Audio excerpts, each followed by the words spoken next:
towards treatment-free? I want you to say this with a big smile. You're allowed to. There's no admonishment. Is anybody treatment-free here? One. Sometimes. Okay, good. Good. It's a goal. Yeah, It's a goal. We want to be, Yeah. and that's what this is all about. We want to, but we can't. And we kind of know why, but we don't really know why.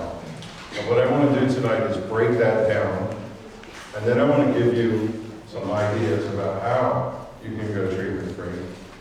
And I am going to venture into a little bit of the treatment-free lifestyle, because if you've ever gone to take a look, it's an interesting world. I will say this about treatment-free. I'm not treatment-free. And even as a master beekeeper, I am not qualified to talk about treatment-free. I don't have experience with it. I know enough about bee biology and all this other stuff to tell you how it works and why it should or shouldn't work, but I don't live the lifestyle. So there's people out there who live the lifestyle that are smarter than me. All I'm going to do is break it down the best that I understand it and portray a couple ideas, and then you can explore it. I'm also going to give a shameless plug. I'm doing a beekeeping podcast tomorrow. This is the towards treatment-free light version, but I have a lot more information to share about the dynamics of this. So if this topic interests you, episode 161 will be coming out on Monday morning, and you can go even deeper than I'm going to go tonight. So that being said, I have to put a disclaimer, okay? When I think about this, it's like discussing climate change. It is a complicated topic.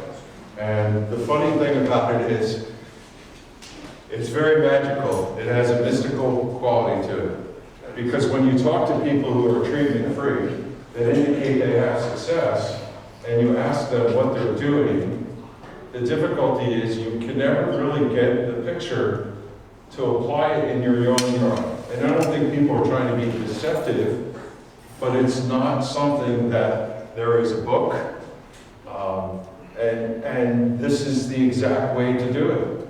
It just isn't out there. And it's unfortunate because I would love to learn more from the people who actually make it a success, okay? So this is going to be a treatment-free approach that we're going to talk about. And we have to start with the first question, is it real? Is treatment-free a real thing? It has sites and methods and techniques, but is it real or fiction? The answer is, it has to be real. There's people out there who do this. There's reports from scientists who look at people who are treatment-free where they are, and there's documentation. The problem is that it's not widespread. So to prove that it's real is a complicated thing. And I will tell you, it's not common in New Jersey, and we'll get into why in a little bit. What is it? They have to kind of put some fence around it to determine what it is. And the funny thing is it's a couple things. If you go on the internet and you start to go into some of these areas where people discuss this topic, you will find out that there are pure treatment-free beekeepers. You put your bees in a box and you let them be. There's nothing you can do. Feed them sugar, not allowed. Making splits, some say, not allowed. You put them in a box and they live or they die. James Bond method. The moderate treatment-free is more lenient. These are people who will do things to feed, to get the colony up and running. They may put in natural chemicals. They might do things like essential oils or different practices. And there's variations on treatment-free that have labels. Biodynamic beekeeping is one example of that. So your mileage may vary as to how you define treatment-free. That's okay. I'm okay with that. There are multiple different ideas out on the internet and in if you do plan to try this treatment-free thing, I would suggest you look around and find a community that works for you if you're looking for peers that can give you guidance and advice on how to proceed. So, yeah, lots of ideas out there, but no instructions. There are a lot of treatment-free folks. Solomon Barker, you have the guy in France, I don't know his name, who was in bee culture. There's people out there that do this that are notable for this. But again, there's no documented management guides or books. The closest thing that I know is Leo Shereshkin, Keeping Bees with a Smile. He's closest to this type of work. And then you have the work of Gunther Hawk and some of those folks who do the more natural side of this and don't claim this treatment-free label that they're looking for. So there are people who are free to share that they're treatment-free and they're doing great at it, but they don't really know how to describe it to you. And I should say that a lot of people are just people who do beekeeping, so they're not educators, and that's one of the other gaps we have here. Treatment-free is not something that you're seeing from researchers. It's people doing this. It's like citizen science. The prevailing wisdom of treatment-free, almost ubiquitous, is let them die. Let them die. That's their fate. That's pretty hard for a lot of us sitting in the room here to understand. Let them die. You will take no intervention. So non-surviving bees do not have the traits we want, so why would we keep them? Good riddance to them. That's the behavior of it. If they do not cut it, they were meant to die. That's an interesting principle, but that is what is said.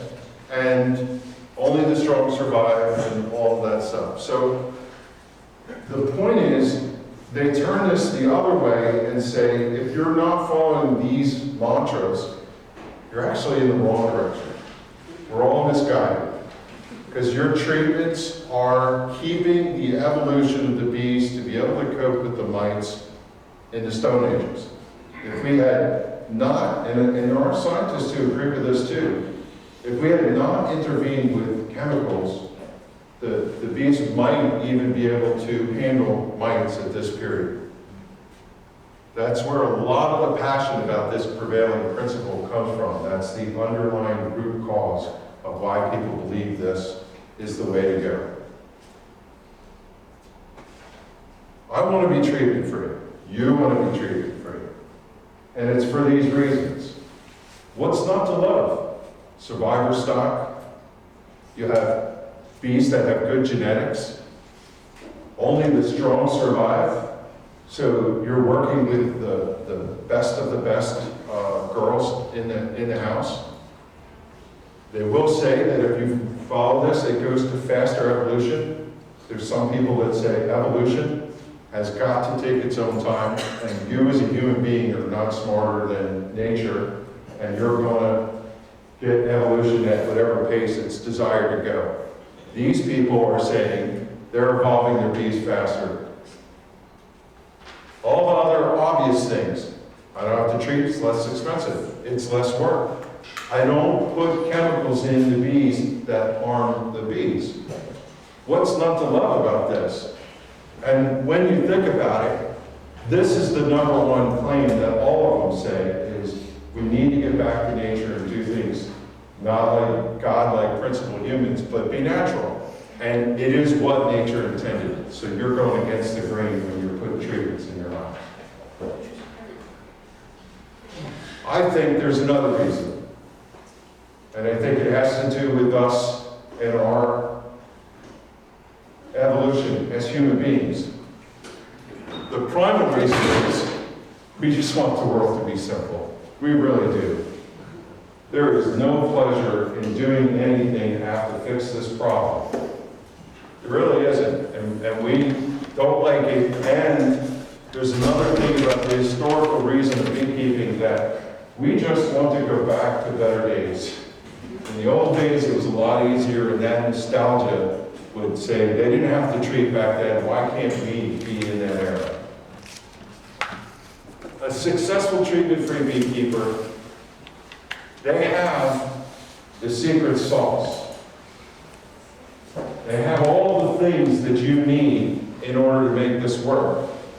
And if I could grab a treatment-free beekeeper and sit them down and ask them, do you have these conditions? If they're one of the successful ones, this is likely the list that they're going to come up with. They have the right bees. They either started with feral stock, they've come upon something good genetics, maybe they bought Purdue ankle biters or magic bee number 1 or magic bee number 2. Whatever it is, it's like, you know, going to the moon, they've got the right stuff. They've got a good location. There are so many beekeepers, researchers that will tell you, if you have a good location, you can overcome a phenomenal number of problems. They have isolation, and I'm going to talk a lot about this. But they're kind of in their own place, they can do their own thing, and this is a super critical point.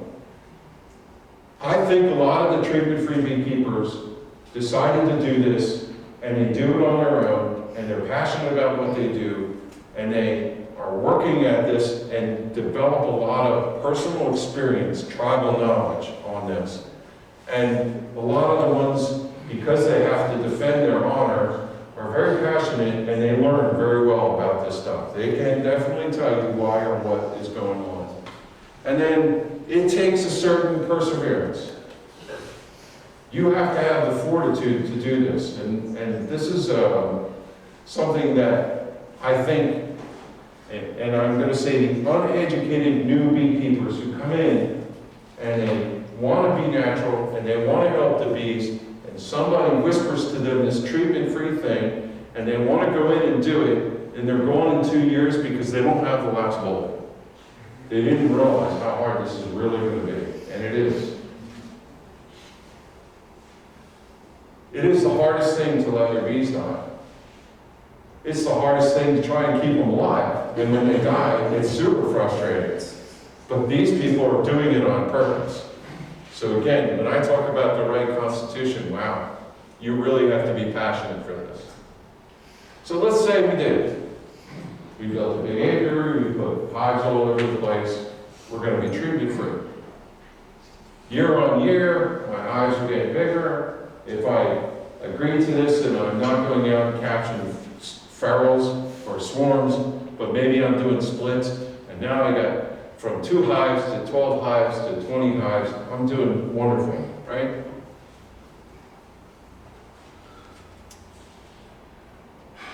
I look at this and say that treaters will turn around and say to them, you got to be careful what you're doing, because eventually you're going to hit that critical mass where you're going to encounter a lot of problems, and you have to make decisions on what to do with them.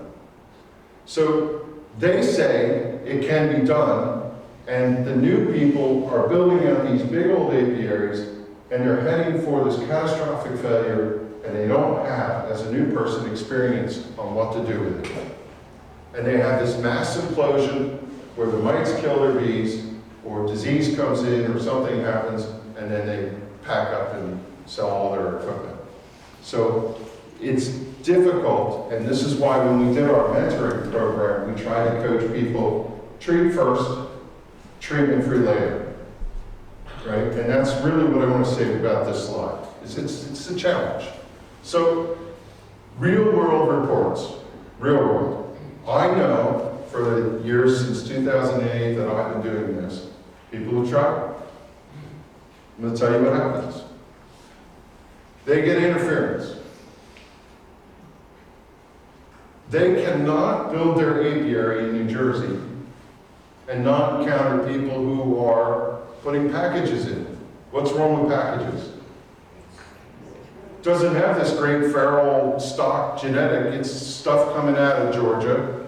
Now, I will say, in defense of Gardner and some of the others, they're doing their best to breed good bees, but some people will still say, okay, that's factory bees. But we have a lot of beekeepers in New Jersey who employ packages. Maybe they're not the best genetics. They're not suited for the survival here, and every year, hundreds of packages come up and get installed all around you. Isolation, remember that term, right? So every year, treatment-free people who have this will have to deal with this dynamic in New Jersey.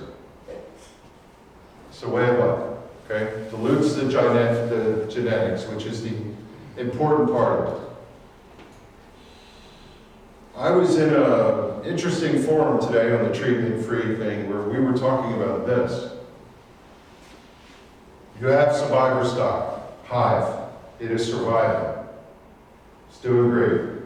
It's got good queen, good genetics. They're cleaning out the mites. They're doing everything you want them to do. I'm happy. I'm good. Key, right? I have another hive sitting next to it, and it's not doing so good. This hive that's not doing well is now loaded with mites. What happens with hives that eventually just collapse? They go out. Scientists are showing hives that die, they paint the bees, and then they watch, and they can see them distributed all around the neighborhood. As the hive is collapsing with parasitic mite syndrome or other mite maladies, viruses, bees are going out. Now, a lot of people use the term mite column. I don't know if that's necessarily true, but the other side of it is if the hive dies, there's still mites in there, and bees coming to rob out the honey are picking up the mite load and bringing them out. So whether they're going out or bees are coming in and picking them up, you run into this, right?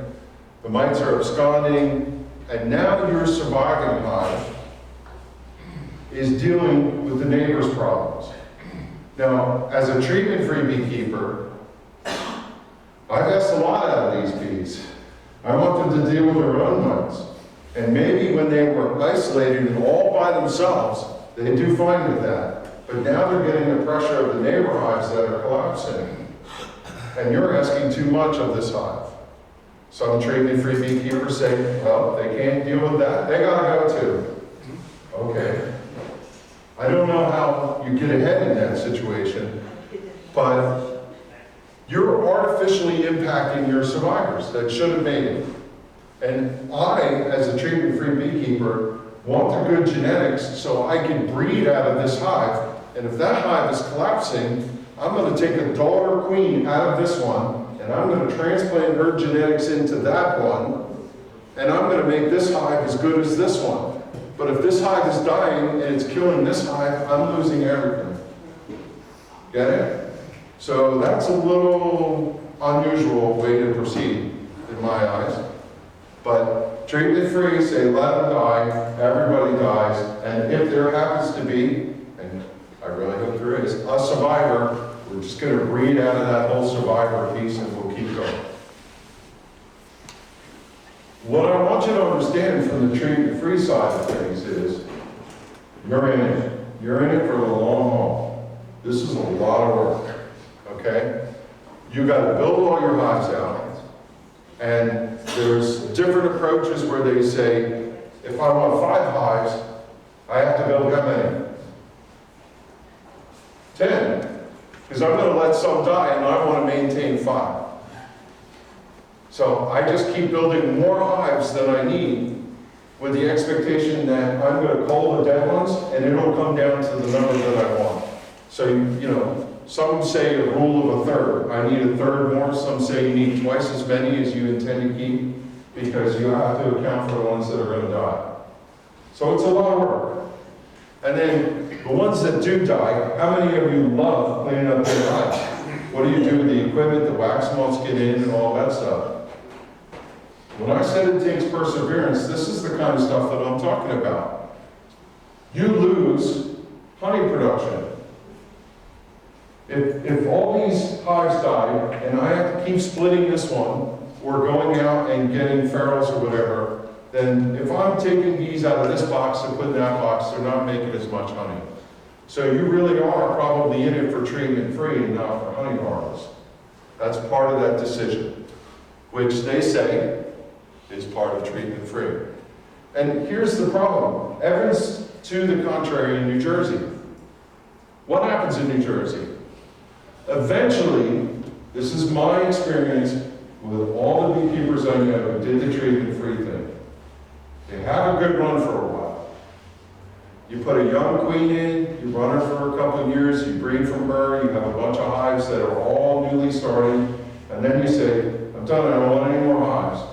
So you're trying to ride the wave of those, and then 1 year, for whatever reason, everything collapses. Now I thought I had a whole hive full, a whole yard full of survivor stock, and I lost 2/3, 3/4 of it. And now I've got to take that quarter that I have left and rebuild the whole thing. I just told you how hard it is. But the problem is I wiped out 3/4 of my survivor stock. Well, it was a lot of work for nothing, right? A lot of work for nothing. That's frustrating. And I've seen this over and over again. I've seen good beekeepers, experienced beekeepers, try the treatment-free, and they talk about their years, and then 1 year said, oh, how'd you make out? Yeah, I had a bad year. I lost pretty much everything. I got to redo others. I'm looking for swarms this year. I put my name back on the swarm page. So in the end, you're back to square one. It takes a lot of perseverance to be a treatment-free beekeeper in the true sense, if you're going to do that. Now, why be pessimistic about whether this works in New Jersey? Don't listen to me. Listen to the survey data. When you look at the information the state acres collected, if you don't treat, your hives die in New Jersey. It's not whether you're treatment-free or not. It's data by beekeepers who report their actual real-world experience. So even if you did try to be treatment-free and you thought you were going to do something special, our data that we've collected year on year shows to the contrary. And I think I have a reason for that. This survey doesn't tell the whole story. It doesn't. But I want you to do this. Ask everybody around you. How many know somebody that's tried the treatment-free? Anybody? How are they doing it? Are they still doing it? Raise your hand if they're still doing it. Yeah. It's not common. And most of the time they struggle. They have a hard go of it. A lot of them, I'll name two that I know. One of them is a commercial queen breeder. One of them is a commercial beekeeper. Both tried commercial, and they tell you this, try treatment-free, try to do the management practices, and both of them said this isn't going to work in New Jersey, and they reverted to treating. Two very high-profile people here in New Jersey. If they can't do it, I'm kind of reticent as to think, why can I do it, okay? So, at least what I know, for the people I've followed, they have good years, they're good beekeepers, but boy, is it a lot of work for them. It's a theme I keep telling you. But some make it work. Let's talk about outside New Jersey. There are documented successes. There's things in bee culture to talk to people who do this, and they go in, they audit the operation, they see the mite loads are down, they see the person's not having high death rates. It works. So how did that happen? How did that happen? We talk to people and they're not doing as good as we'd like them to be. We want them to be really successful, but others are doing it. So why doesn't it work here? Why? It has to do with this, proximity. In the Eastern Apiculture Society conference 2 years ago, they did a study, and it was covered in one of the sessions in Minnesota. The person who talked about it put bees in specific areas in Minnesota and then tested to see how far those bees got. And what they found was, I think it was Minneapolis, St. Paul, no matter where they put bees in the city, they were throughout the entire city. The takeaway was, it's one contiguous apiary. They would mark bees, and the bees were showing up as far and wide as the cityscape had. So proximity and isolation are some of the key things, and here's the bad news for us. It either weighs against you or it weighs for you. Isolation is isolation. You either have it or you don't.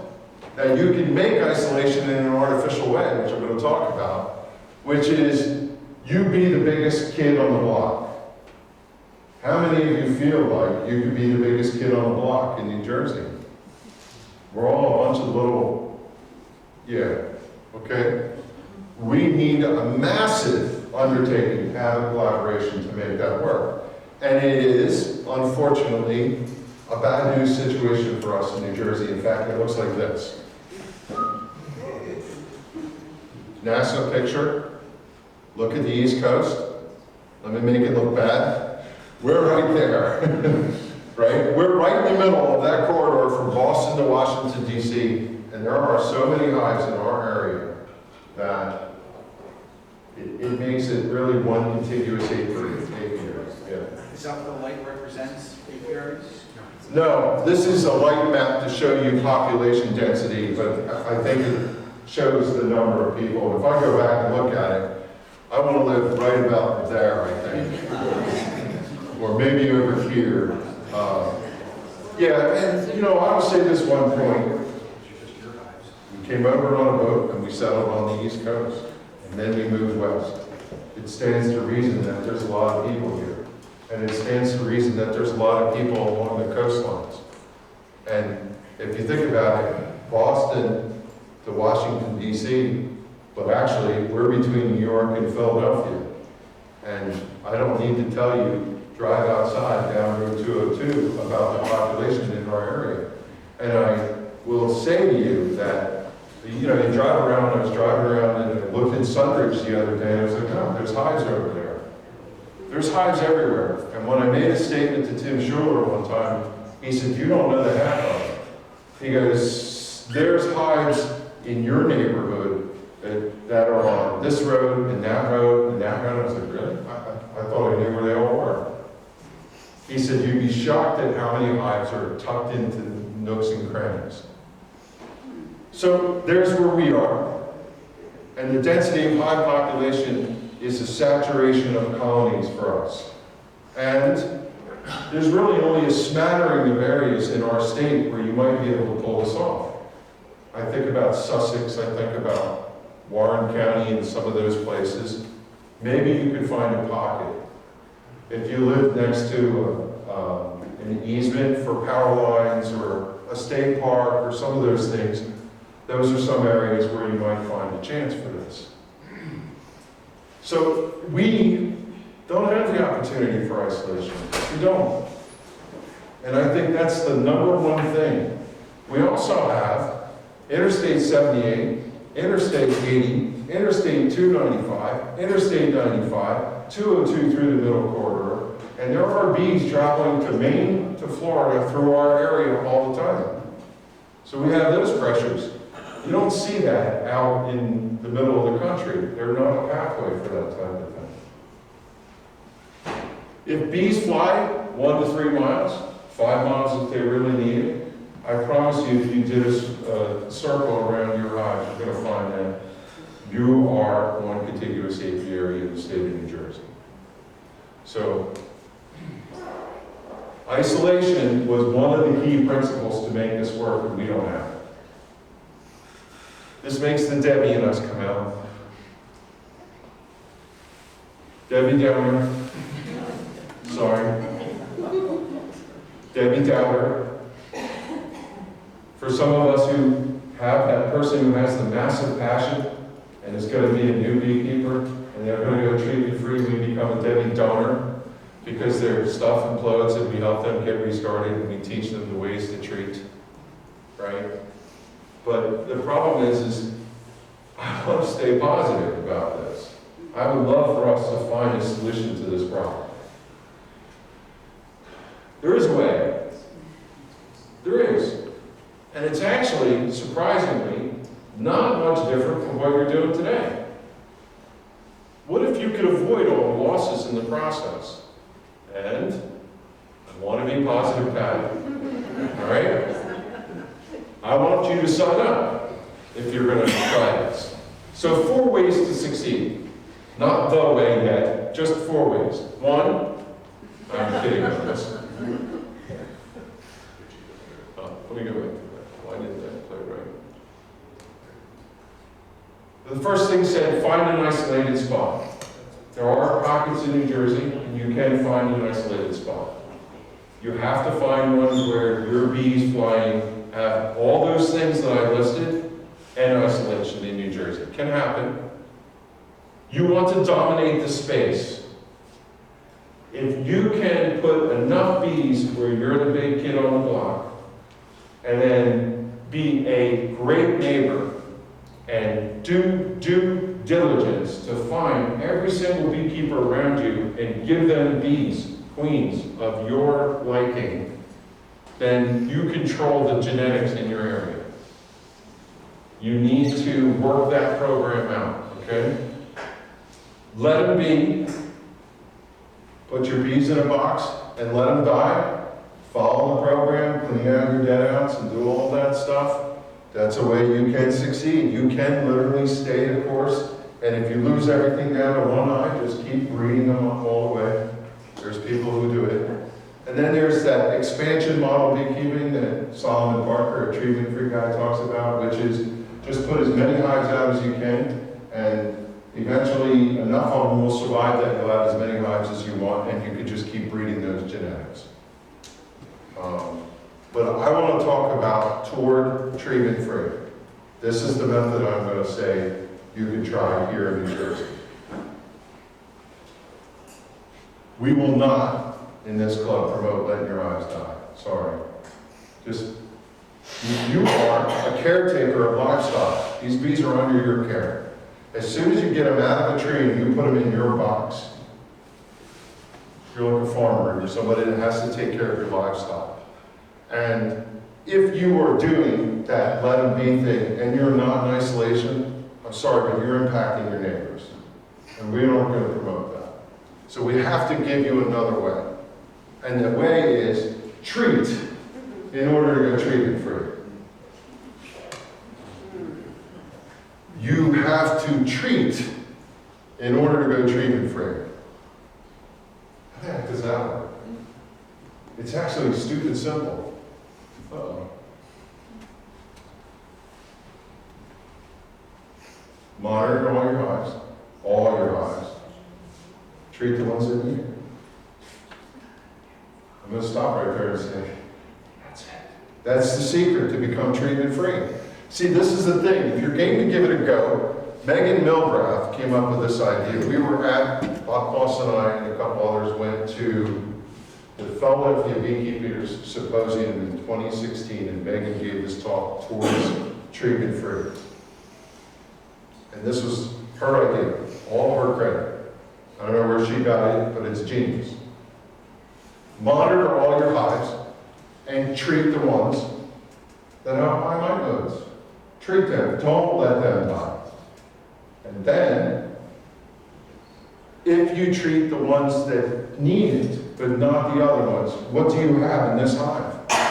The gold that you wanted, the hive with the right genetics, the hive with the right stuff. This one's a bomb, I'm treating it. Now, I'm going to say something. You're thinking the same thing I am when I heard this. If I'm a treatment-free person, and I'm thinking this, if you keep this hive alive, and the hive is making drones, and the drones are going out, are you not polluting the genetic pool of the neighborhood? You're fostering ill will. I'm going to flip that on its head and say, if you're a treatment person, and you're letting this hive die, those drones are going to keep going until the hive physically collapses, so I don't see the difference. I mean, maybe there's a nuance to it, but it's still the same thing. Now, there are some beekeepers out there who will say, if you did monitor, and by the way, treatment-free people say you don't monitor, just let a hive die, let them be. But if you did monitor and you found it, you could nuke that hive, gas it, get rid of those bees, put them right out of their misery. They ain't worth living anyway. There's some beekeepers who will tell you that's what you should do. I read it before them today. Okay? So, if you do treat the ones that have mites, then you breed from your good ones by taking the queens and put them in here. It's genius. Is it not genius? Make survivor hives. If you don't breed from them, but you use their resources to make your strong hives stronger. I can take honey and whatever, it's like, making news. And if this hive is needing a little help, whatever, now that's not treatment free.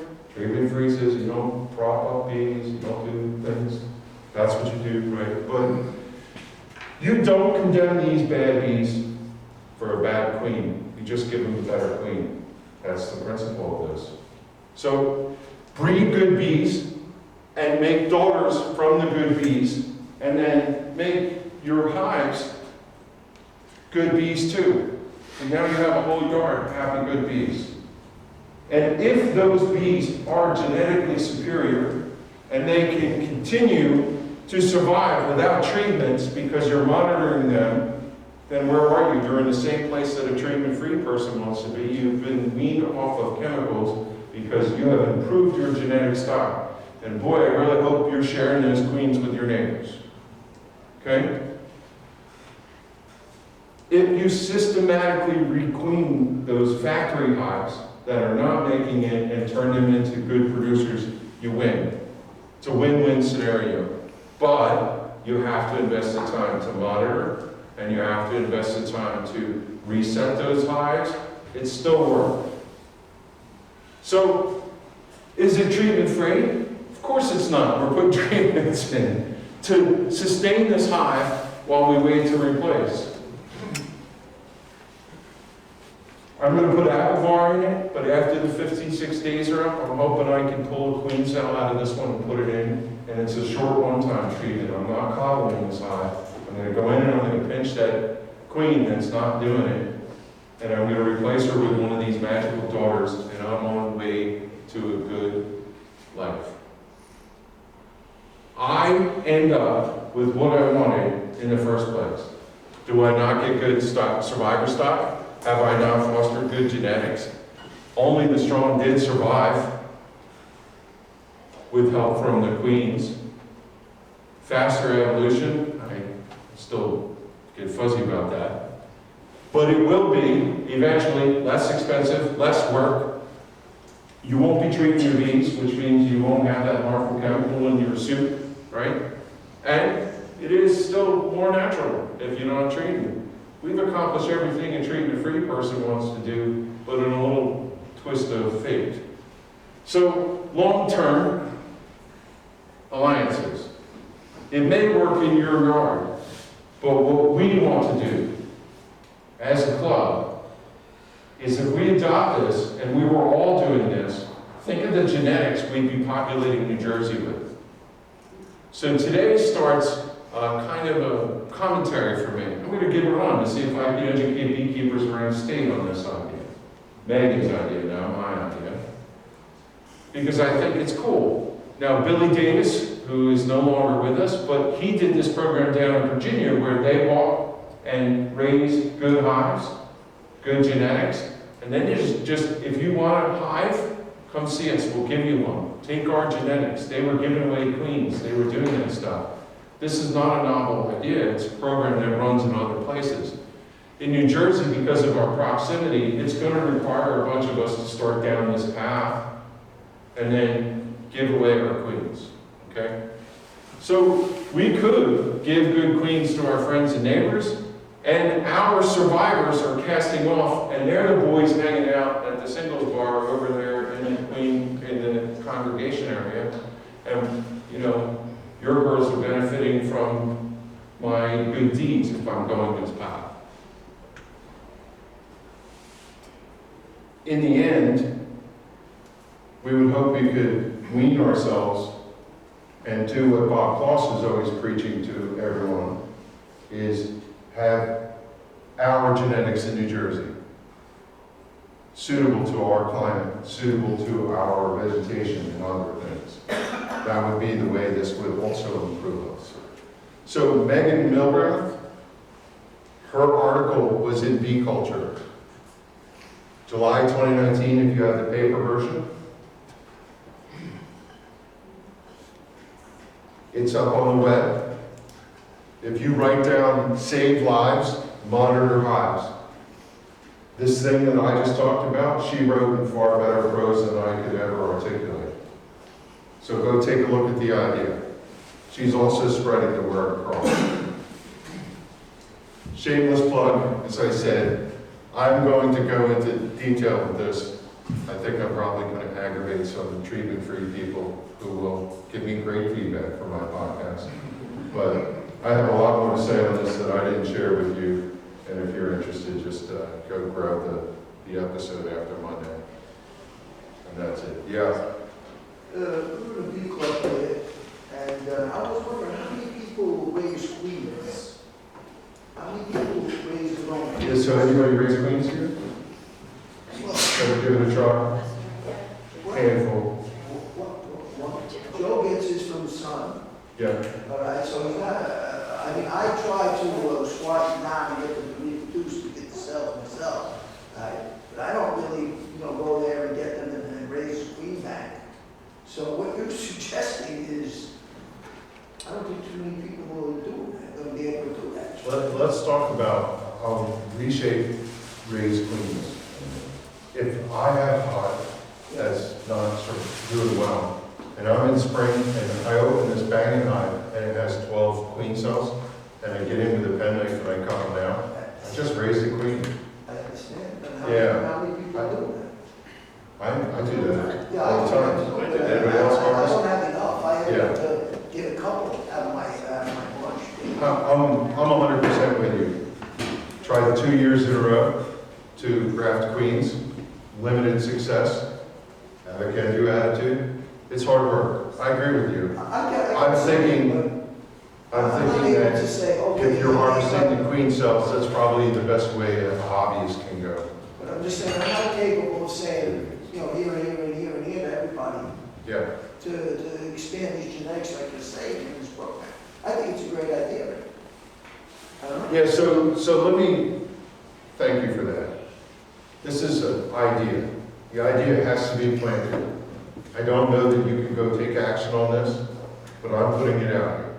Somewhere down the line, hopefully with our mentoring program and with maybe an alliance between some of us, we can enter an agreement to go start this.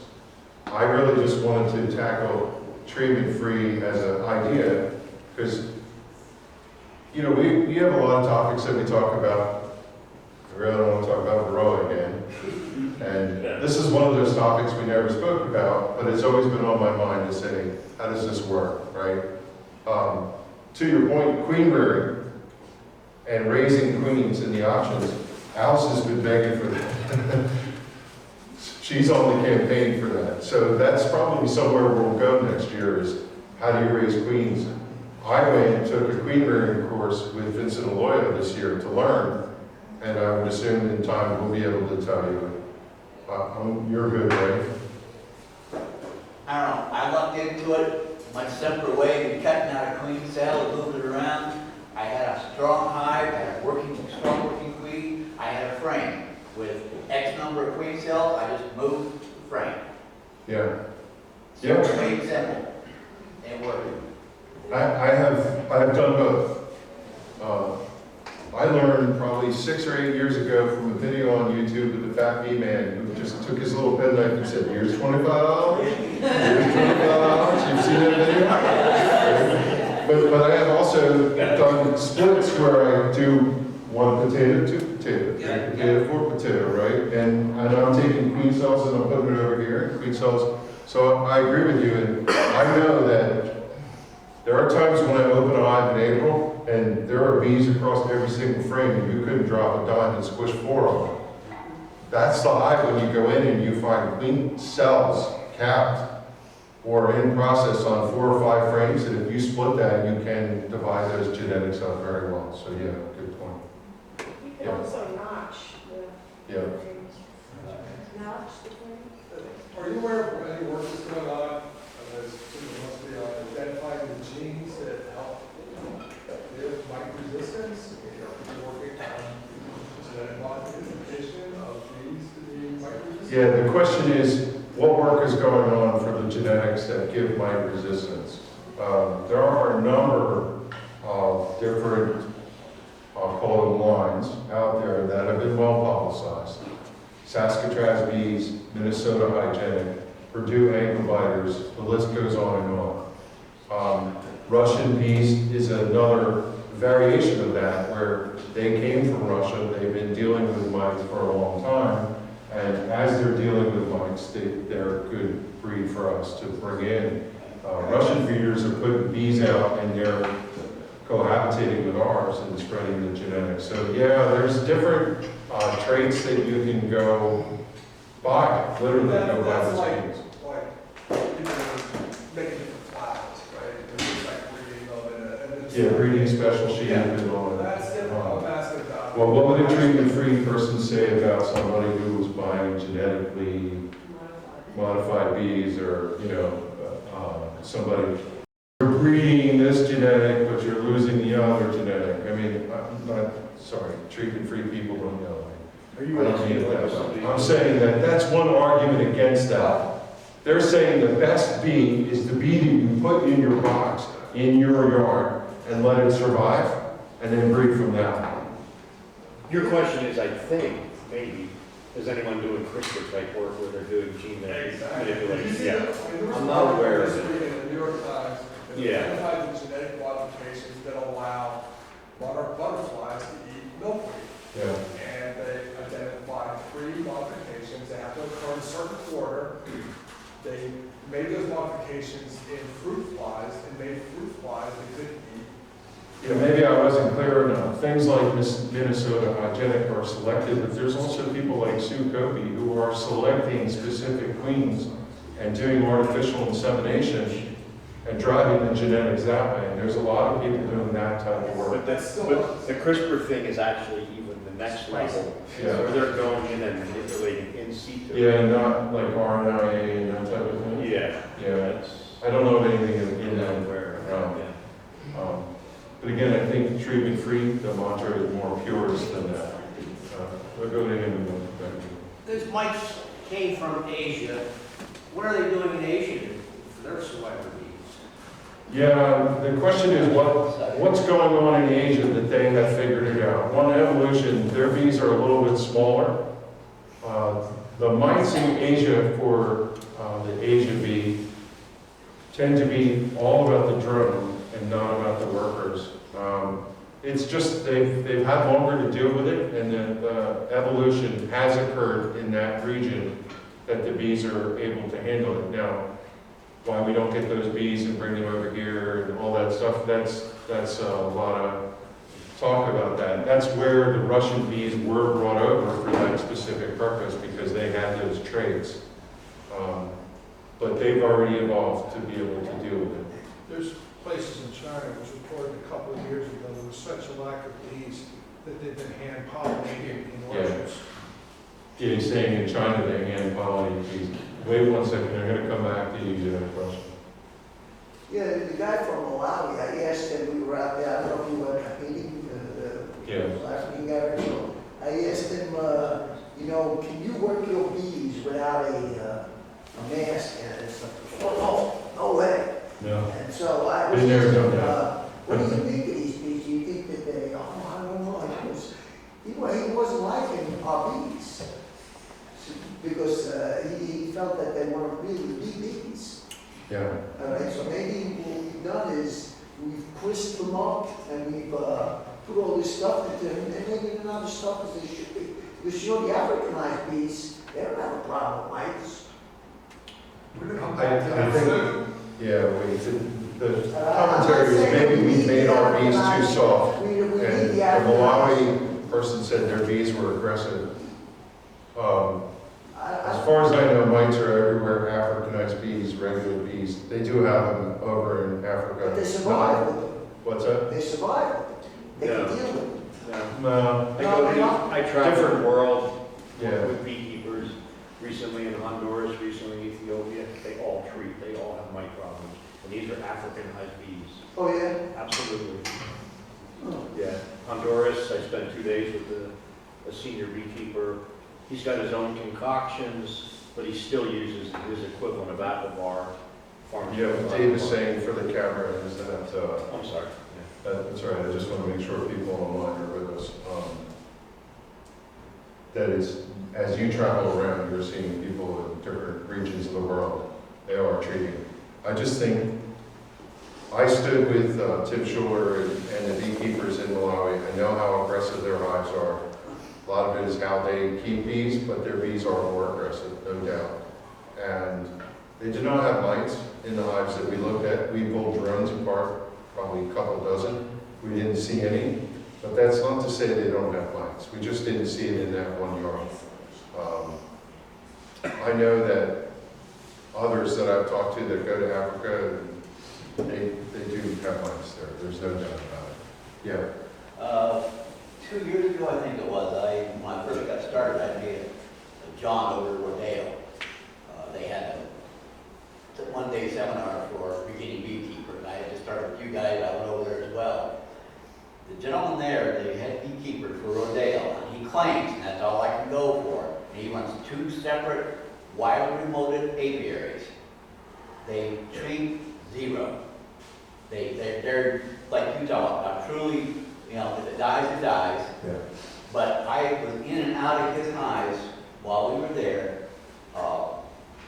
They're very, very quietly Siberian, not Russian, Siberian. He made the distinction between the two. Because the Siberian takes in the Asian concept, and they are A, cold tolerant, and B, mite tolerant. They tolerate the mites, and they're also self-cleaning, more clean than what we have with the carniolas and stuff. He swears by the Siberians. I meant at one point to get back to him, try and get some of his queens, Yeah. but they are, he's also cautioned, they are a much smaller bee, they're a much darker bee, and they're much less productive. If you're into honey production, and that's your sole goal, then the Siberian That's is very not the way to common go. in Russian style bees, and so is the African bees are smaller. They're in a temperate climate, but they mostly are in the heat. They abscond and swarm more. They're kept in small hives. They just operate differently because it's hot there all the time, and that changes the mite game for them too, right? So there's a bunch of different dynamics. And I'll take one more, and then I think it's everybody's Are ready for mites it. affecting the different species of wild bees in this country? Yeah. What kind of wild bees do we have is your question, right? No, I'm sorry, the mites affecting the different wild bees, species in this country. There was a paper written by Tom Seeley that talked about the Arnott forest. I use that as the benchmark, saying that it was clear that all the bees in the forest in Ithaca, New York, that he surveyed in the 1970s got wiped out in 87 and beyond when the varroa mite came in. However, they have made a recovery. And what he said is that the bees are actually as plentiful as they used to be, maybe even more. However, by his assertion, what he thinks is that they don't come into contact with each other as much. I don't know how those two things jive, but that's what was written in the paper. And then I took away an impression when I heard Tom speak that the bees died, and then they came back, and because they were farther apart from each other in some way, if one got something, it wasn't as contiguous with all the other ones to have a massive impact. It may have hit a neighbor or two, but it didn't wipe out that section of the forest. And the equilibrium somehow struck when they recovered. So the answer is yes, there are feral bees back again. And one key principle that I didn't spend a lot of time talking about is bees that survive in nature in a bee tree for 8 years untreated by us. Wow. You don't talk about the best genetics, those are the ones you want. They are literally treatment-free, and they're not living in an artificial box. So whenever you have the opportunity to do that, put swarm trucks in that area and pull those genetics. Yeah, wait, let me just check. Can I go 5 more minutes, or? Yeah, thanks. Okay. Well, then 5 more wait. minutes, we'll take a refreshment. Okay, I want to come to Joe if you have a question. I'll come back to you. Just a comment, because it was said over my shoulder that, Joe, you raise queens. What I do is I make splits, and I have an apiary of 11 colonies, although this year it grew up to 15. But this year I made 15 splits and sold 15 nucleus colonies.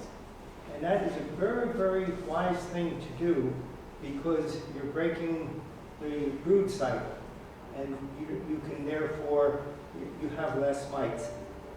The other things to share with you, and I've kept bees for 50 years, I've clipped them in the glory days, but you didn't have to do a damn thing, except go in September and harvest. Simple, want to be simple. But I kind of got jinxed by Tim Schuler 3 years ago. He warned me during his inspection. He said, watch out for a bee balm in the middle of September. And sure enough, I had bee balm. And they came in. What I should have done probably was destroy them, because I tested them and they were loaded with mites. Where did they come from? Did they come from a feral colony? Did they come from my neighbors? I don't know. But I treated them. I was successful because I only lost one colony that winter. The winter before I lost no colonies. But I do a number of other things. But what I've done this year is the people that I sell newts to, I make them really aware. They help me work.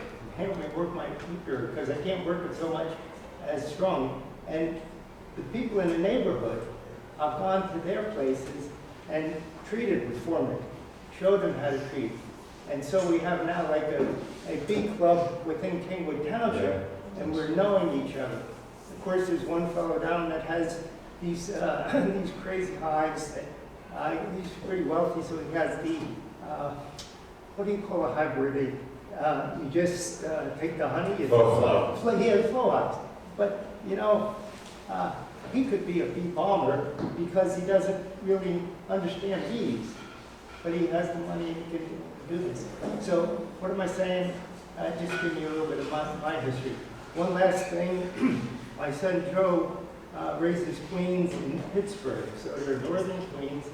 He sells them around the country, and he's next year maybe getting into artificial insemination. So you control the male portion of the bee. Yeah. Yeah. Okay, thanks. I just wanted to say, in terms of you're talking about Tom Seeley, I think his book came out this past summer. It's the lives. It's all about And one of the things he recommends at the end is sort of like practical applications from sort of from the 70s to now. It's like work. He recommends for backyard beekeepers or hobbyists to put the hives about 100 feet apart or as close to that as you can. And then he says that cuts down. So even though we live in a very dense area, just moving some of the hives further apart from their close neighbors seems to be one of those things. When I first started, I had hives sitting on individual pads, but they were literally sitting like a couple feet. I've spread them apart where I could get a tractor through it, and I have found far less drifting. And they're only 10 feet apart from each other. So if you have the space and spread out, it really, I think, does help. And then do you know Sam Comfort? I do. He's also up in New York. Yep. He says, Anarchist bees. yeah, he's like treatment free, does like a lot of really kooky kind of outside the box stuff. But when people ask him if he treats his bees, he says, I treat my bees nice. I like that. Yeah. All right, I guess I think we have one more comment. Anybody else? The drone cells, does that count as treatment when it comes to this? The drone cone? Yeah, what defines a treatment and does drone culling? Yes, in my first slide I said there's two primary groups. There's the, hell no, you won't take drones out because that's a treatment. And then there's the other moderate ones that will say, as long as I'm making this up, generalization, as long as I'm like not putting chemicals in and doing things like that, some of the other stuff, integrated pest management, removing drones out of a hive and culling them along with the huge load of mites that are underneath them is a management practice. A true treatment-free person says no management. You need to have those mites in there in order to assure that the genetics can deal with them and you're artificially messing with that. Others are really treatment-free means I'm not putting treatment, meaning chemicals in the hive, and they define chemicals as sometimes literally down the line of synthetic versus natural. Natural's okay, because it's not really a treatment, it's from nature, right? You could put formic in, because there's formic already in the hive, in the honey and all that. So, again, it varies on your philosophy, I guess. But if I have to answer that truthfully, drone culling, nay, that's a treatment, and you're not going to do that. So, there's a treatment-free beekeepers site on Facebook. It's a hoot. It's just an amazing place to listen to people. It's not even about beekeeping practices, it's how they behave to each other. And sometimes they have phenomenal debates, and sometimes it's nanny. Right? So, all right, with that being said, let's take a break. We'll come back after with Jim, or do you want to do that?